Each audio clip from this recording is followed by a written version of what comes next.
ওনা কি বানাচ্ছো? বলো তো কি বানাচ্ছি আজকে? কি বানাচ্ছো গো? এত সুন্দর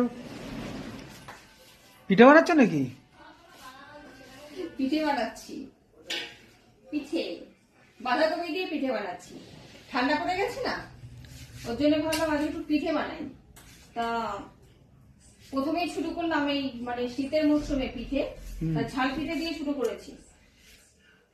আর কি বলতো, তোমার তো সুগার, তুমি মিষ্টি খেতে পারো না, তা পিঠে তো খেতে হবে, তার জন্য ঝাল ঝাল পিঠে করে দিচ্ছি। এখন বাবাইও মিষ্টি খেতে ভালোবাসে না, এখন মিষ্টি খাওয়া কমে গেছে, হ্যাঁ এখন সবাই ঝাল।